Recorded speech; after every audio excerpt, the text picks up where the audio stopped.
Yes, ma'am.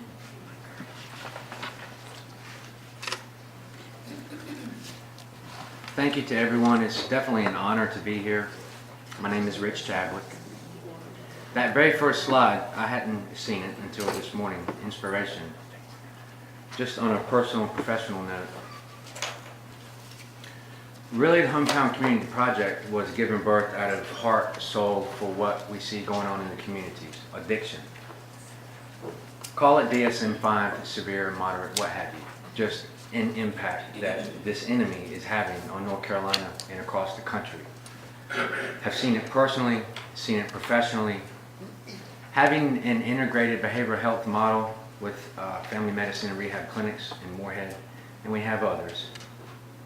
But what we saw was, as hard and dedicated our sole passion was to having psychiatry, primary care, addiction medicine, group counseling, individual therapy, even nutrition, referral to almost mandating 12-step fellowship, the community was left out. The psychosocial rehabilitation was left out. So our model incorporates those facets. Formally, I like the word operationalize. We wrote a collaborative care model that operationalizes true integration, not only with what we do, physician-led, but also bolts on the competencies of every community stakeholder in a real, tangible, practical way. And that's one emphasis of this model, is the practical groundwork.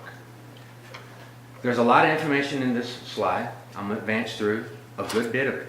I'd rather us interact, talk, share what best practices we have in place, share what passions we have underway already. Dr. Ahmed, highly experienced clinically physician.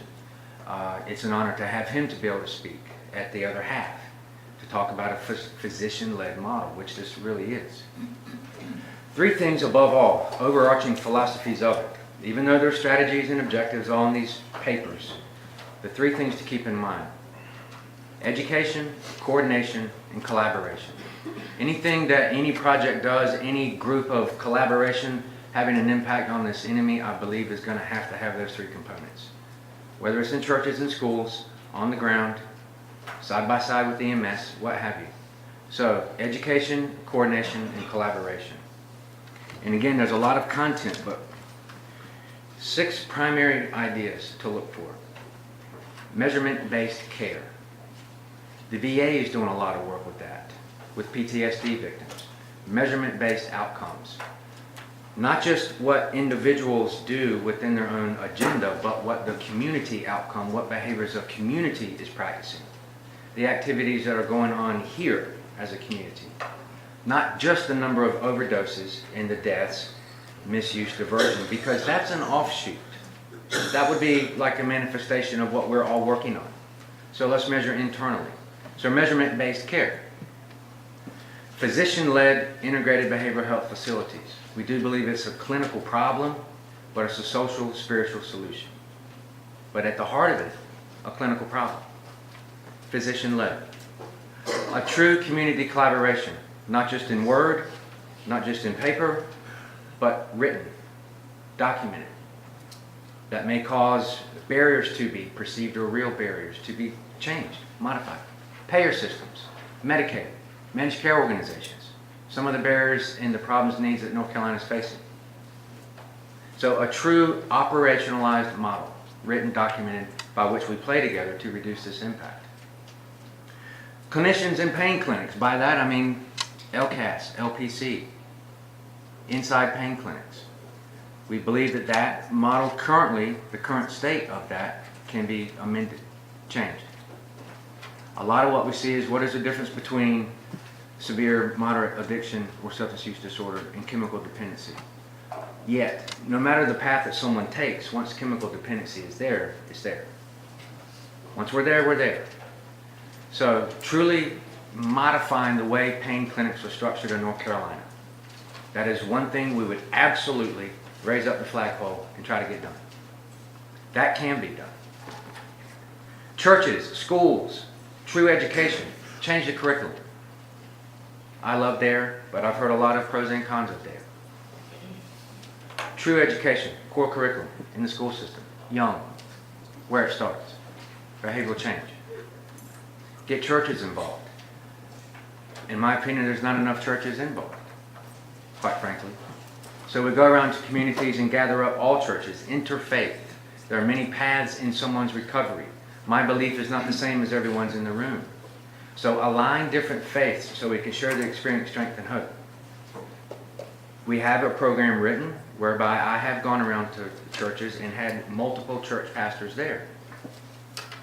That's critical. That's the public. Grassroots. Finally, the sixth, bundled payment systems. A payment reimbursement system that is all in for a community collaboration model that pays the model. It drops a unit. It carves out current payment structures and channels and drops in payment by a project working in each community. Not just some here, there. Not entirely landscape change, but just enough to reward and reinforce the proper set of community behaviors. So those would be the 6 things. The content here is more detail about those 6 things. And then Dr. Ahmed will talk about how physicians are critical in this. So if I advance through, it's just because of what I've said. And I welcome everyone's email on the list, and I will send this out to everyone in the room. So what is the project? It's community-based. All stakeholders, such as us here, a formalized manner to confront what we're facing. It is education, collaboration, and coordination. It does align all of our skills, knowledge, and talents, resources, and perspectives. It does focus on prevention, treatment, recovery. That's a lot of the clinical solution, yet the social, spiritual, clinical intervention, but the solution being social and spiritual. I see a lot of this going on as far as managing the relationship of the public and those impacted and the enemy, the addiction. It seems that task force are in every county that we're in pretty much. There's a level of awareness going on. There is data. There's no data in here. If there is, I'm going to skip it because I think we're all aware of some data. I think we're now crouching into the assessment of who's doing what and why, of how much of when, how much is being paid for it, who's involved. But I don't sense enough accountability and actions quite yet as far as the practical groundwork. But that's just my opinion. Not the only one that matters. It's us. So what it is, develop an integrated and collaborative model of partnership among stakeholders. The aim being to bolster up the personal, emotional, spiritual, and material growth of its constituents. So the aim is to strengthen what our protective factors are in each community. Strategies to highlight raising the level of prescriber education, consistent, deep. The facility structure, an integrated behavioral health facility. As far as participating providers being housing, primary care, psychiatry, group, whether it's individual or group psychotherapy. Data and evaluation, there's the measurement-based care, an operationalized framework, policies and procedures in place to support it, a lot of information on the scope and the practice of it.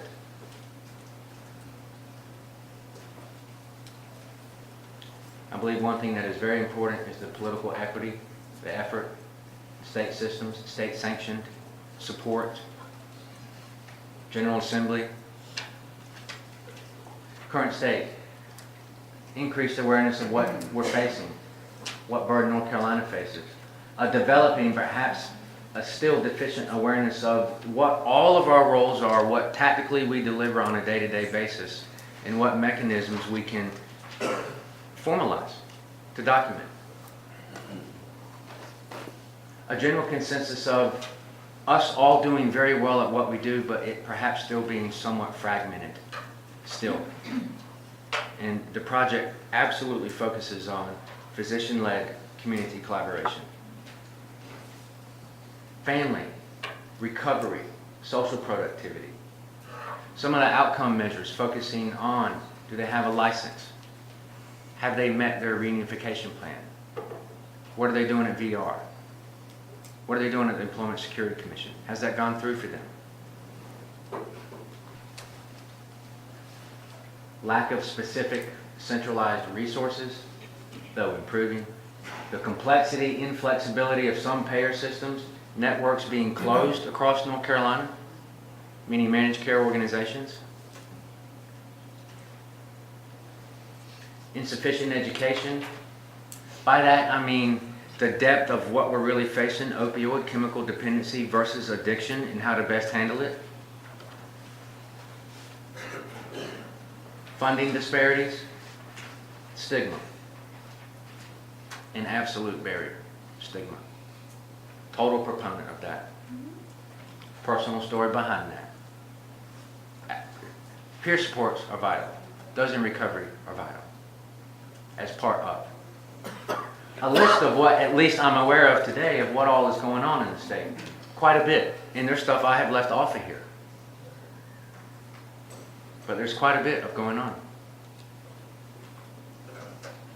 So what's needed? The collaboration.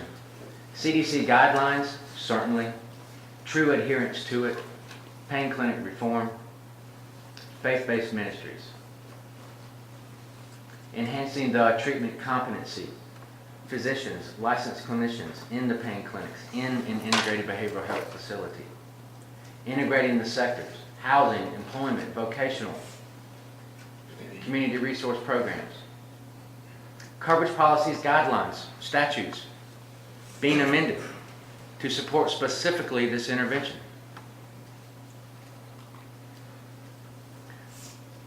So it is state and community voices. The community integration. It's a long-term platform. If and when addiction manifests itself in another way of opioid, whatever we do as a community needs to permeate that, persevere through that, endure through that. I've seen methamphetamine already on the rise. Quite a bit.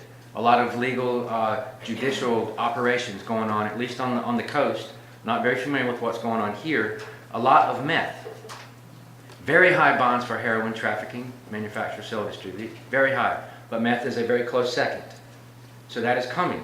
So whatever we do as far as integrate and write a coverage policy, state sanctioned, it needs to endure beyond opioid. It truly does. I don't want this fad to go away and then our model is gone. So a long-term platform. One that clinically will meet the needs of addiction. Period. In a way that's not being done now. Testing the evidence-based interventions. I believe that could be covered in measurement-based care. Integrated behavioral health. A physician, a dentist, a specialist, a psychiatrist, counselor, psychologist, nutritionist. We try to do it all in one right now, but we are not able to do it alone. We have to have the psychosocial rehabilitation. But our experience has shown that particular model, even at the clinic level, is making an impact. Versus just a physician without therapy, a physician without psychiatry, without primary care. Just sending a fax for a referral and it never gets followed up on. Things like that. It is holistic care. So social and secular service, coordinating truly. You have a priest, you have the drug diversion, you have a parent, you have EMS, you have case manager. Different players involved. Some characteristics of some models. Evaluating the system, not just the individuals in it, but the sum of the whole. Evaluating that, the outcomes. Do they have a job? Do they have their driver's license? Things such as that. Do they have a home? Were they able to qualify for a voucher? Are they able to pay their rent? The true end-all be-all outcomes. Integrating providers, that's been touched on. Differentiated service. Not everyone is going to have medication-assisted treatment. Not everyone is going to go for that. Not everyone is going to go for methadone or Suboxone. They're not. But still, the collaborative model will survive it survives provider choice. We do strongly believe that the clinical interventions, physician-led, needs to address all the other biomedical needs of the person. It's kind of like finding out what everyone else is doing and don't do it. It was either Stephen Covey or Zig Ziglar who said that. I've just taken that to heart.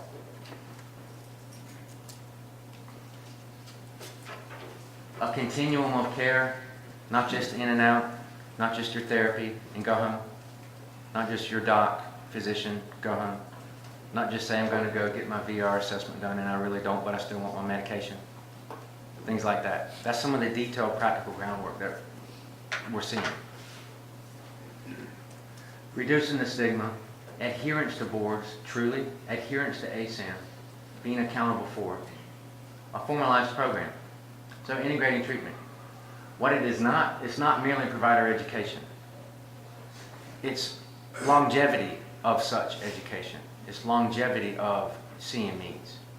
It's ongoing training in their facilities. It's not just a conference every year. It's not just following up disease management telephonic. It's not just a referral to a specialist.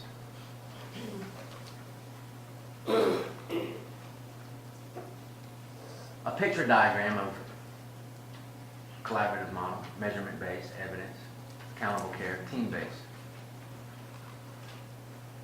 This is an example from Beacon Health, the collaborative care model. It's taken from a severe mental illness example. The evidence-based practice, the support behind the collaborative care model is well documented. This is from a professor at University of Washington. But this is severe mental illness. Other players would be bolted into a model. Just proving that the collaborative nature works. Promoting integration, aligning reimbursement, one of the top 6 things, a bundled network, measurement-based care, the payment systems, not focusing so much on utilization management, but focusing on the behavior of the coalition, focusing on the behavior of the collaborative care model. Not necessarily only the outcomes, but the behaviors within it. Some challenges. Community infrastructure. By that I mean the payer systems and who does what. DSS, DMA, DOC, DPS, the boards. I'm probably leaving out, okay, the pharmaceutical board. Operating in silos. Cutting across some of that.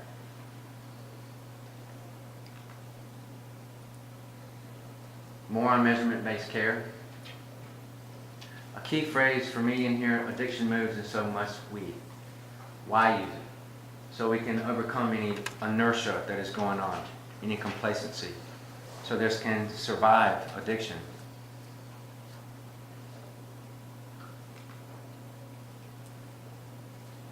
Measurement-based care would also allow us to focus on professional development, optimizing what the approach is, optimizing the social approach, very importantly in my opinion. Aggregating outcomes data so it demonstrates value to those who are vested in it. Not just what physicians are doing, not just what social services doing or another arm doing, health department doing, but what are all 3 doing in total to impact the community. Aggregated outcomes. Provider program structure, not just merely co-location. Probably, as far as the community collaborative model, operationalizing. Specialized delivery, operationalizing players such as this, but I mean in a written document. Important. Led by physicians.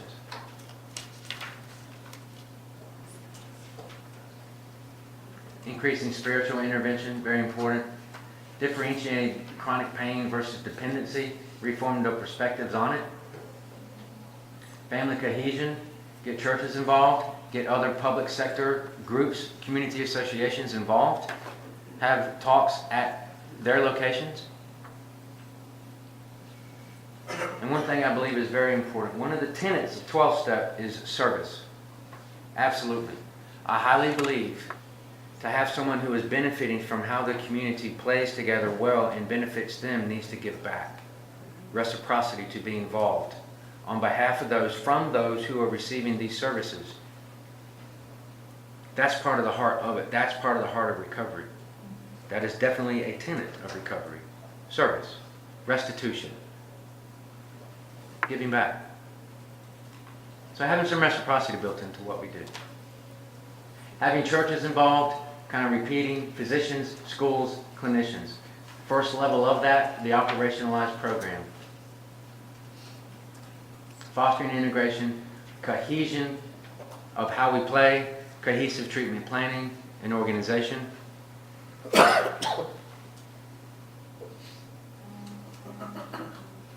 Good diagram of operationalizing this program? Again, it's educating, coordinating, and collaborating.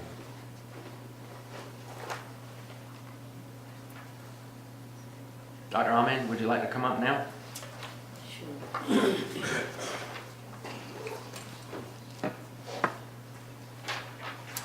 Thank you, Rick. Good morning. My name is Maqsood Ahmed.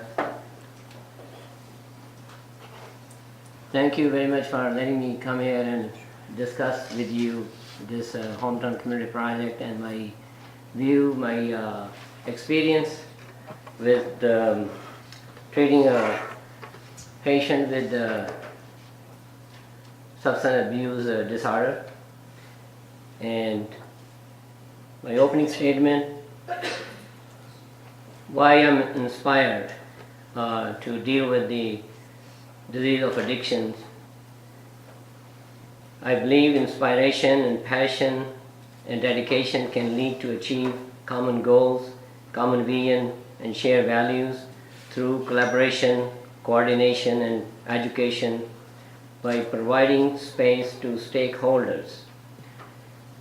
We are dealing with the disease of addiction, and let me just show you why I believe this.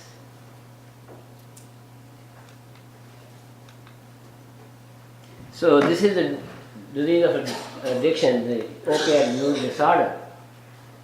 How we see this disease versus any other disease, diabetes, mellitus, asthma, any other disease. So before I discuss this, excuse me, I have started practicing since 1984 in Pakistan. I have worked in different areas of medicine, surgery, psychiatry, anesthesia, and having long experience, also experience in different culture. I have worked through many different organizations, and when I came here, I have a passion to come here and educate myself to higher levels, so I can do what I had the vision, what kind of area I want to address. So as a physician, I want to ask how many physicians are in this meeting? So I have seen physicians are left behind for many reasons, and they are the key stakeholder to address its clinical issues. And I'm a pain physician. So by having all this experience with the pain, general medicine, and the addictions, when I met Richard, and I was inspired his passion and the disease that I'm dealing with in my pain clinics. So I've been in pain practice since 1988, and I saw how we got to this place today, from 1990s to today. The movement of under-treatment of pain, how the opiate was used, and what I have done in practice, working with the physicians. So I have a real story, learning through this whole time and trying to bring solution to the community. So the disease of addiction is very complex, the most complex of any disease of humanity. If a patient has a asthma or hypertension, it really affects the patient, and patient and physician discuss the treatment, give them the medication and the care they need. It doesn't have much impact on the society. In general, any disease has a cost, but this is the worst disease of humanity. This is a contagious disease. It spread from person to person, networking, they have their own networks, and constant moving target. So it's not something simple. as you see, it has so many, all the stakeholders involved. It affects the law enforcement, it affects the economy, it affects the workplace, it affects the physicians, families. There is nothing, nobody left behind. So this is a very complex disease. I want to show you another slide.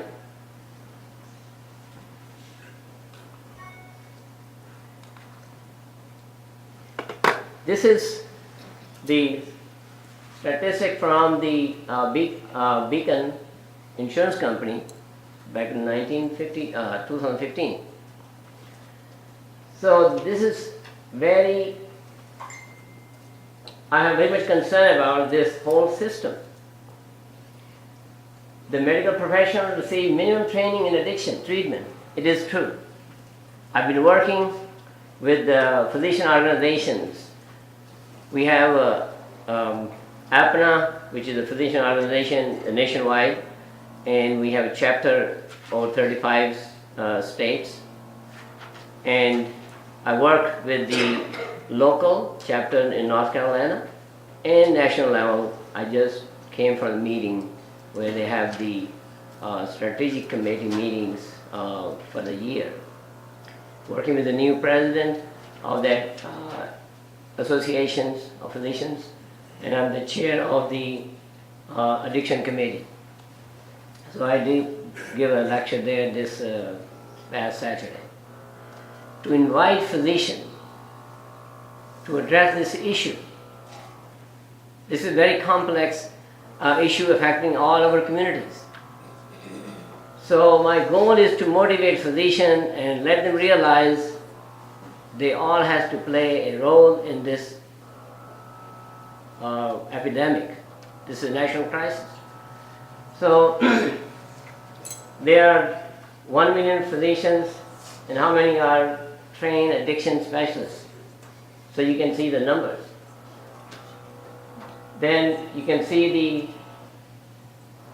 the treatment what we have in our model, the collaborative care model, which is the recommended model after reviewing all these 20 years of data.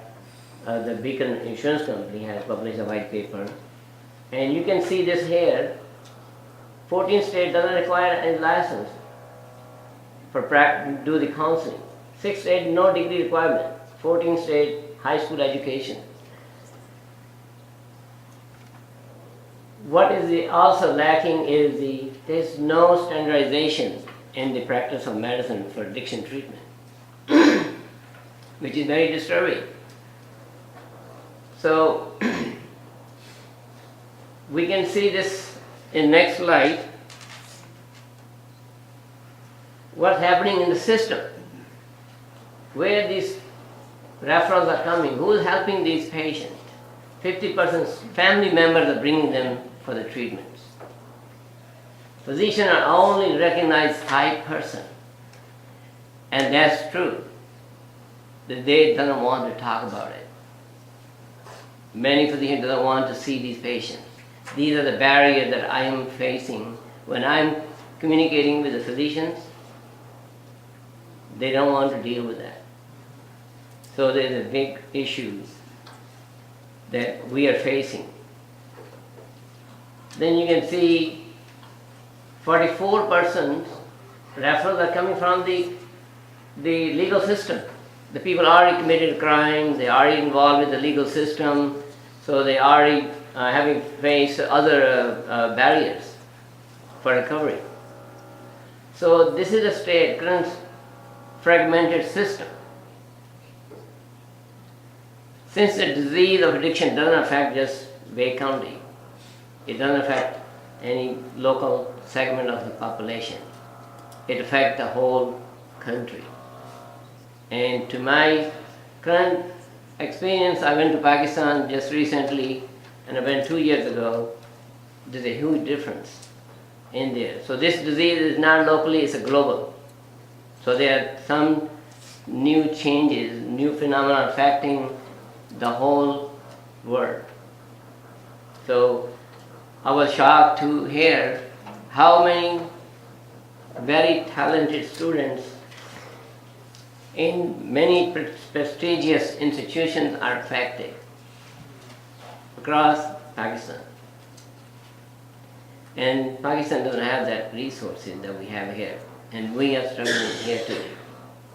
So with all these resources, our statistics are not getting better. So what I want to do as a physician, my passion and my dedication with my team and serving the humanity that we pledge as a physician, that will provide to the humanity, the public, the best care they deserve. So by having the grassroots effort, addressing at the community level, working with the stakeholders, and it is not simple to work with the stakeholders. People have different backgrounds, different knowledge, different interests. So collaborating those stakeholders is the key that we can succeed. If we succeed at the community level, we can deal with the national, regional, state, and national levels. So we have to build it from the bottom up. So that is our Hometown Community Project, trying to improve the local stakeholder coordination, collaboration, and education, including physicians and other stakeholder education. So this is what I believe, and this is what we are working through this coordination and collaboration and education for the community stakeholders. I believe this, if we can do this from the grassroots levels, we can deal with this addiction, because this is addiction is a moving target. We have experience in Florida. The pain clinics in Florida were writing prescriptions. People are flying from the country to get prescription, one prescription $3,000 worth. People taking a flight, going there and getting 2 or 3 prescriptions in a day. And we have seen the changes in law over there. They have to do it, otherwise people are buying the pain clinics, they were buying the pharmacies. So it was a very big issue in state of Florida. And we saw when they did that, the strict law over there, the target moved to Georgia, Tennessee. So we have to work together at the same time. It is not that we deal over here in Wake County and we can control this disease. So that's what I like to address this issue at that level. And then working with different physician organizations, inviting them to these meetings and removing those barriers they are facing. It's a very big challenge. Without physicians, I do not believe we can control this disease. One of the the action item on the North Carolina Action Plan, over prescribing. If we don't deal with the regulation, changing the pain clinics, as we did with the STOP Act, the primary care physicians, we need to hear from physicians what they are facing, so you can understand their problems, and so we can get better solutions. So if we don't hear them, we're not getting a solution. They will continue to write prescriptions. Our personal experience in our clinics that we have implemented, and that's why we recommend. Physicians, even the pain physicians, are not trained on the mental health. Number one. Number two, they need time to evaluate this complex patient populations. They have comorbidity. They have mental health issues. They come into pain clinics getting okay, treating their mental health problems, not the pain. So it's a very complex situation, and I have discussed with the senator who has proposed this STOP Act about pain clinic regulations, because it must be done. It is the main source of writing narcotic, most likely at this point. So we got to address that issues. Without controlling that, over-prescribing narcotics, I find myself difficult to control this addiction because we're continuously generating those patients. So prevention is much better than treatment. The treatment requires a long period of time. The relapse rate is very high. Then we designed this project to address the fragmented treatments. We see patients going to detox centers in and out. No continuity of care. The disease is not treated as chronic disease. You need to follow this and address all the issues. That's another issue that we are facing, and we try to educate physicians about this.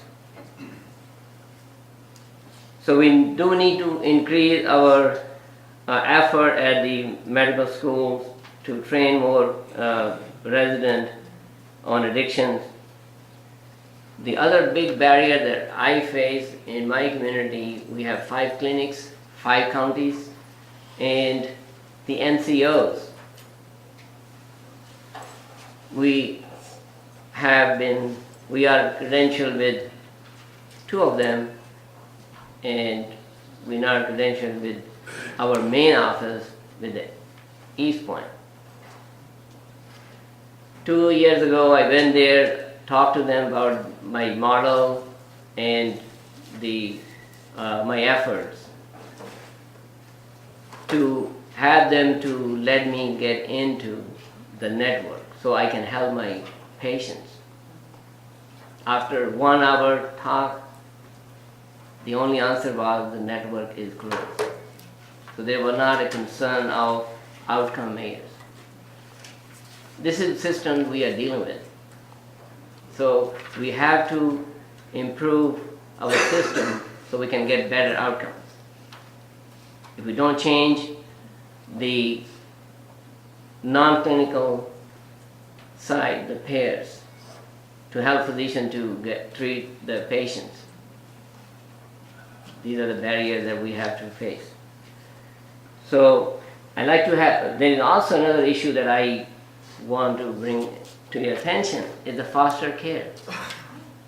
We are having those foster care children for the next 50 years or more. That's a big trauma to those children. Are we prepared to deal with that? So we really have this national crisis. So we have, all of us need to work with this disease as a national crisis which affects every single family, one with the other. Rich or poor, nobody is left. So we have to unite together to fight this disease. This is the most difficult disease to treat. So I want you to have an interaction session so we can learn from you and you can learn from us. That's the goal. At the end of the day, we learn something today, and so we can practice. So I want let you ask any question. What do you guys think about what we are presenting? Anything that we can learn from you. That you can come here to. I know you got a breakout coming, but feedback, comments. I need a little bit of clarification so I understand your vision. Are you talking about, you're trying to do this across the state of North Carolina or any, the efforts that you're talking about is really a collaboration among all providers and all networks in the state of North Carolina. Do you physically are located here or where? Right. We are here in North Carolina. I practice here since 1998. We have 5 clinics in 5 counties. So our goal is that we do ourselves, present that model, the collaborative care model, and educate work through the community stakeholders and let other doctors see what are we doing. So it's not just we want local, it's national. I am the lifetime member of the APNA, which has 5,000 physicians, and across the nation is 15,000 physicians. So we're not just working only with APNA, we're also contacting AMA and National Medical Society, the hospitals, the medical board. So this is because of education process, collaboration and coordination efforts. So it's not local, just local. I think, Yvonne, I think your question was, though, you're located in Morehead City and the surrounding areas. Right, but the efforts are for nationwide, educating there's- physicians. There's Morehead, Goldsboro, Kinston, Knightdale, Henderson. If there was a project underway operating formally in every county across the nation, really, because we are tapping into that organization across the nation. St. Louis, I'm going to talk to a physician today. That's just the way that it's going. It is developing that way. And each plant, if you will, in each county, if the sheriff in this county communicates with the sheriff in this county, that's ideal. If the therapist in this county, this project, Carteret County, talks to the ones in Wake County, that's ideal. So you have it operating within the county, but it is also kind of a hub and spoke. It's where all the constituents within the project are talking to the other counterpart constituents. So that way it's not differentiated too much. So mentoring those physicians, not that we are expanding our own clinics. We are inviting physicians across the country. Anybody want to learn the process, how we're doing it, and we can help them. So are you being funded through through SAMHSA? I mean, who's We're not sponsored. We're not funded with anybody. We're doing personal. There's a passion and dedication of our own. We are doing practice and spending all this effort, money to educate other physicians and therapists. So it is not, and it's a very difficult task for us too. It is, Right? I mean, It's it's a challenge. such It's a nationwide. I'm making effort. Rich making effort also, and we have a team that is dedicated. We motivate them, and it's not just one person. It's a teamwork. So by collaborating with different physician organizations, helping them just go there and interact with them so they can understand the problem. So that's what we are trying to do, practically delivering this not only in our own clinics, but also helping other physicians to deliver in their communities. Yeah, I don't think it matters what Because it's a really nationwide. what provider does it, but I do think it's just, I'm hard set on this perspective that it needs to be an integrated behavioral health facility. If they're going to do it that way. Prove it won't work. That's kind of the idea behind it, because we see it working. Jeffrey had a question. Yes, sir. So, congratulations on your model. Thank you. I entered rehab medicine 3 years into my recovery from addiction, and recognized at that time that disease, impairment, disability, and handicap surrounding the injured person with community resources and a medical team was necessary for long-term recovery, and it has been since 1989 for me. I've also been a diabetic for 51 years. And over the course of my life, I've managed to keep people around me to stay safe. Therefore, I thrive in society as a result of that. Right. Now, what I've learned is, over the last 15 years, as I've worked with primary care institutions in creating the chronic illness model for them and working towards certifications for primary care management of people creating medical homes, was that all of these initiatives were coalescing into the same model. All right? Your model is not much different from the chronic illness care model, is not much different from what is being called upon as a requirement for primary care doctors today. They are all responsible for, there's not a primary care doctor in the nation right now that isn't being offered additional resources for doing coordinated, comprehensive care of their people that have chronic illnesses. And in fact, MACRA addresses that with Medicare reimbursement. What I see in primary care is the barrier of them being so caught up in making measurements that they don't have much time to spend with their patients. So I'd like to know how you might have addressed working with the primary care doctors in your community and how we might do that in our communities so that they together can speak with the payers to lighten up a little bit so that they have more time with their patients to help people like me stay coordinated in the system. So the, it's excellent questions. How we deliver, this service and address this issue, the primary care. So we do not say it's the only pain physician or psychiatrist. We work with primary care, we work with the pain physician and psychiatrist. Number one, educating them about the issues and what things need to be done in their clinic. So we have recommended on the community basis that every hospital, the ER, should have a mental health personnel in the ER. As soon as somebody comes to the ER twice seeking narcotics, that person needs to be evaluated by the mental health person, not just a physician. Because That's right. physicians are very busy. They do not have time to address all those issues in a short period of time. And I was talking to one pain physician in Syria from University of Texas County Hospital. And he said, we have 24-hour waiting period in the ER. And you're asking me to address this issue for there. So it's not possible for us.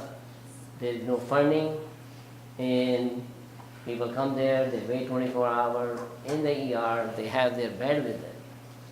So we are facing very huge problem. So the system has changed by the payer. They have to provide that reimbursement for the hospital to have the mental health person right in the ER, number one. Number two, the physician should have, and it's been suggested, in many other models, that the coexisting, the mental health and primary care together, the co-location. Co-location. Right. So that's our Beacon House. This is an insurance company, has 45 million members. They are partnering with them. And we are also making effort with the care to, it's process of education and somebody working on that. So that's what we're doing, having those mental health assessments and working together will be the way to address these issues. The cash price for Suboxone is $400. We're a state that did not expand Medicaid, so we have a lot of folks that are caught in between that system. They're earning 134% of federal poverty level, but they don't qualify for Medicaid, and they're trying to get help with their addiction. Can I ask how you're addressing that? As far as cash, How are they Like getting cash medications? clients? Right. honestly, a value-based system all in, just like I talked about. But I understand that. Are Yeah. you doing that now? Yeah. Are you able to get that medicine for them? Yeah. That's awesome. As far as cash, we don't piecemeal it to death. It's just a bundled payment, and you get the myriad of what is offered in the program. So we can have some help from you there and across this community, because there's a lot of folks that are not getting access to their medicines as a result. Yeah, we don't have an IPRS contract. That's another barrier. That's part of it. What we can do, what we have done in our model, that we are collaborating with the churches. Mm-hmm. If the patient go to the church and have the church pay 50% cost, and we don't require them to pay us 50%, but we ask the patient, once they are in the recovery phase, after a couple of months stability and they're on a job, they start paying back to the church, so they can refinance the other patients. So that's one of the initiatives, how to help the cash patient. Many of the young people, they can do work, but they need to be in the treatment. So this is what we have, in our clinics. And that's part of the reciprocity that was mentioned. And also working with ones who will do it, pharmacies, who will hold a certain supplies, day supplies worth, so they won't have to double copay. Ones who can do that will do it, willing to do it. It's great. There's one right up the street from us. So chains or smaller franchises that can do that, I think they're willing to do that. I think they understand, Yeah. they know the deal. They're willing to piece it out. Give them a week at a time only. Make sure they go to this and that, and then give it to them. And we give them a hall pass, literally. So it does It help works. them to stick with the program, come, and our model also focus on education. We tell them, that if you are focused on medication, it's never going to get you recovery. Because I see patients, they're on Suboxone for 10 years, and they have not achieved anything. So it's a huge education effort need to educate physicians who do not have a therapist, and there's a disorganized transfer of information from primary care and the mental health. You send the therapist to the patient to the therapist in another office, you don't get any notes. You don't see what their barriers are, what they are addressing over there, what kind of therapy they are getting it. So it has to be co-location. It has to be in those same providers working with this population, and this is the best model. After, there's no doubt about, our own experience. Shared care planning then. That this is there to deal with this population. I mean, plenty of times I will walk into his office or vice versa, and we'll have a patient, and we kind of right there, Johnny on the spot, work on what to do. Plenty of times. Now, if that was not the case, we would not be able to do that. Thank you. Question? I have a real quick question. So are you advocating in the primary care setting the use of medication-assisted treatment and the education and support behind that for the physicians to get better trained on medication-assisted treatment? Yes. Repeat the Is your- question, please. So, But, the primary care physicians, they don't have this mental health part.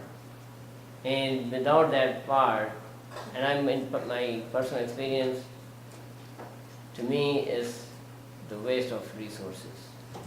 They're not able to address, they don't have the time, and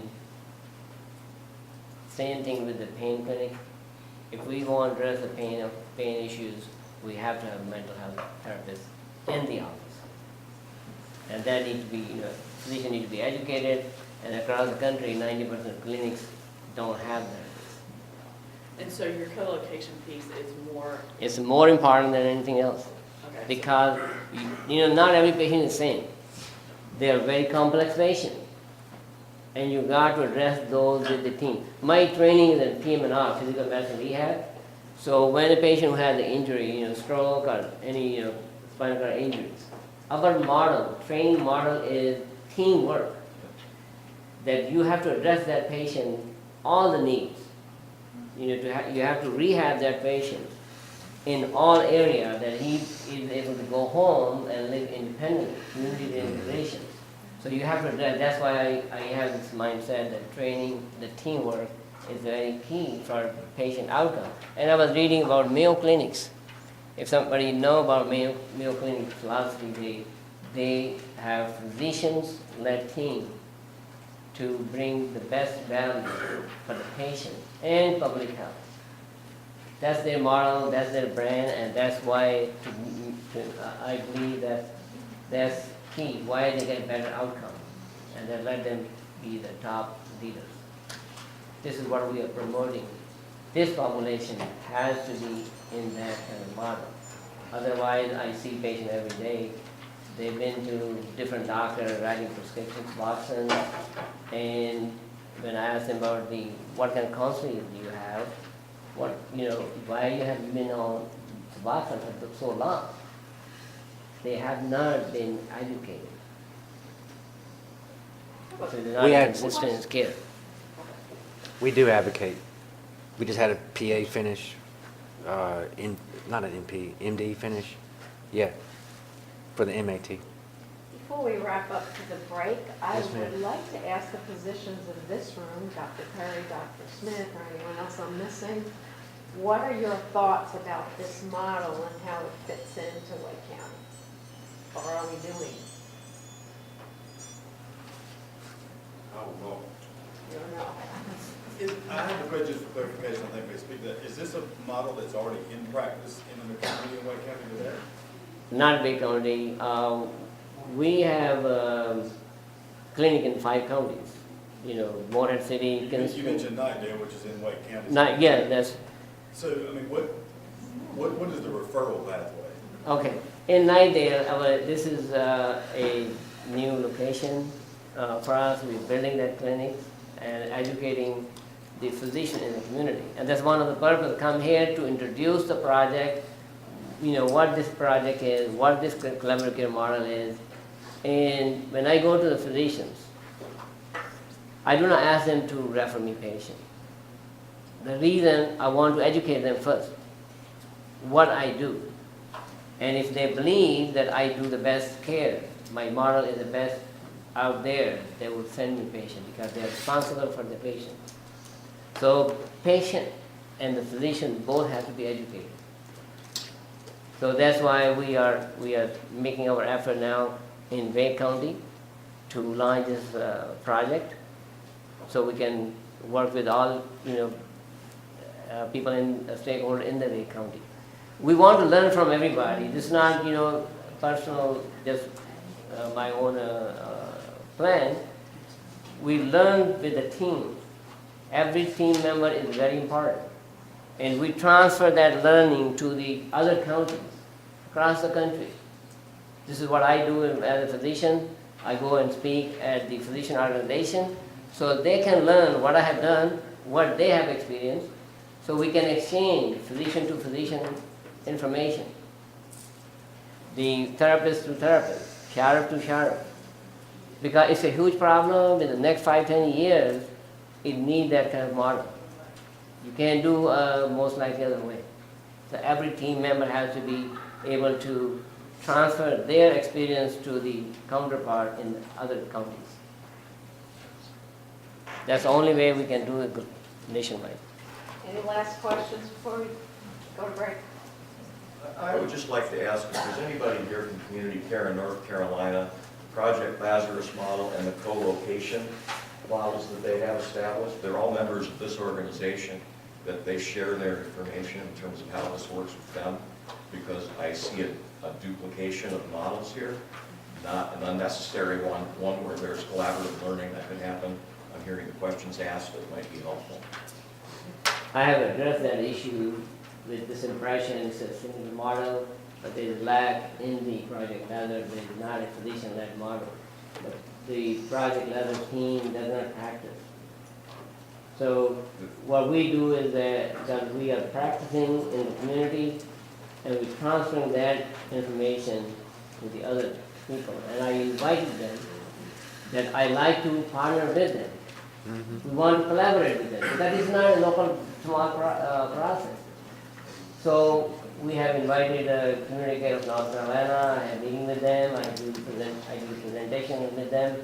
So our focus is on these 3 things: collaboration, coordination, and education. It is not a single person job.